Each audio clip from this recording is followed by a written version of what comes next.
Hi, fourth graders. Mrs. Stemersma here. Today is the last day of writing club. It's your last writing lesson. So if you have been watching all these videos, thank you for watching. And I've been reading your writing. I'm just so impressed. You guys are doing a great job at home. So keep it up. I hope you write all summer long just to practice your skills. The more you write, the better you'll get.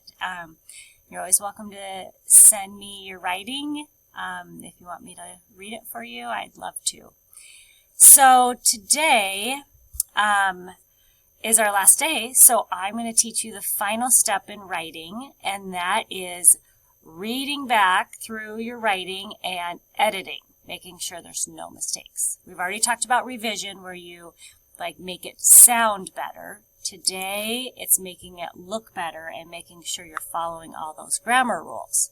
So here's our editing checklist. We're going to talk about editing, and then I'm going to narrow it down, especially about run-on sentences today. But here's kind of a big picture of what you should look for when you're rereading your writing.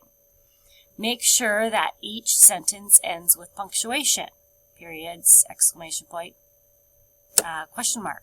Make sure they have capital letters. Make sure that you are doing your best on your spelling. I know you have spell check if you're using Office 365, so use the spell check, look words up, just rethink it, think about the spelling rule maybe that we've taught you this year and see if you can apply that. And, make sure others can read it. So maybe read it out loud or have a parent read it, and maybe they can help you find mistakes that you need to fix. So today especially I want to teach you to not write run-on sentences, because fourth graders still sometimes write in run-on sentences. You don't even realize it. And so I'm going to reteach what a run-on sentence is. So do you have sentences that just keep going? And that's what a run-on sentence is. So here's an example. I ran down the stairs and I didn't see where I was going, then I tripped over my dog. So a lot of you write sentences like that and you think it's okay, but this is actually 3 different thoughts. There's a few different ways you can fix it, but it's really 3 different sentences. So the clue is, if you have a lot of and thens, you're probably putting sentences together that need to be separated.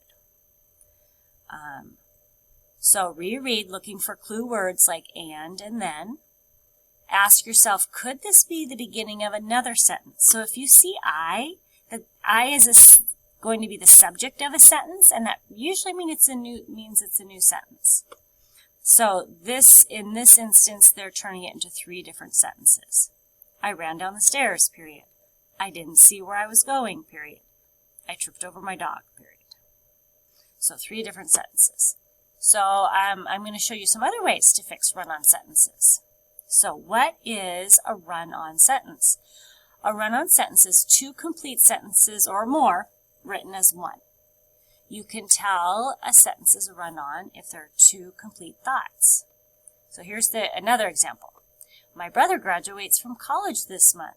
He will enter med school soon. So you could write it as 2 complete sentences.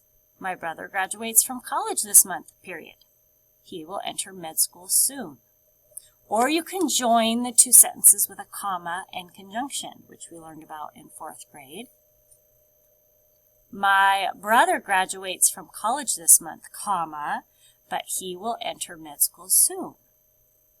Or you can do a different kind of conjunction. I'll show you if you add this, like soon after my brother graduates from college, he will enter med school. Or you can do a semicolon, which is really more of, I think, a 5th or 6th grade thing, but you could join them with a semicolon. So here's, the last thing I want to teach you today is about changing paragraphs. That's another thing I noticed, that a lot of you are just writing in one big paragraph, or maybe only 3 paragraphs, but really you're writing in narrative. It should be every 3 to 5 sentences should be a new paragraph. So anytime there's a little change, you want to start a new paragraph and indent. If there's a new character, new event, a new idea, the setting changes, new person speaking. If time moves forward a lot, like after that, then you would start a new one. Or if time moves backward, like when I was a kid, then you would put a new paragraph. Or if the camera moves, that's like if it's showing you something, if you're talking about something different. Like in my story, when I changed from the driveway to the school. It's kind of the same as the setting changing.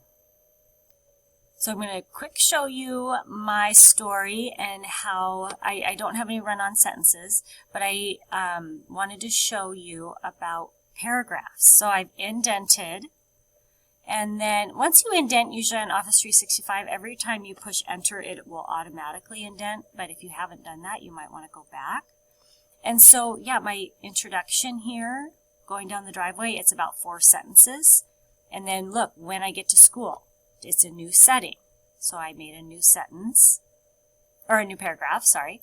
And then look, after about a half an hour. So something, or time changed, so a new paragraph. And then right here, Mrs. Thompson is talking. I turn that into dialogue. And so when a new person is talking or thinking, you make a new paragraph. So look, this one is me talking. I made that a paragraph all by itself. It's short, but that's okay because it's a new person talking. And then I have a new action. I walked Lucy around the school. So a new paragraph. Then I called my husband. So it's a new action. I made a new paragraph. And then my husband got here to school. He pulled up right outside my classroom door. New paragraph. And then that's my conclusion. So I hope you all go back and reread your writing a few times. Sometimes it takes a few times to get everything right, and maybe ask your parents for help. Or you can ask your teachers for help if you'd like. And we can't wait to read your final copy. So send it to your teachers. And have a great summer if I don't see you. And yeah, keep reading and writing over the summer to keep up your skills. And of course, do some math too. Okay, so you'll be ready for 5th grade. Okay, bye, 4th graders, almost 5th graders.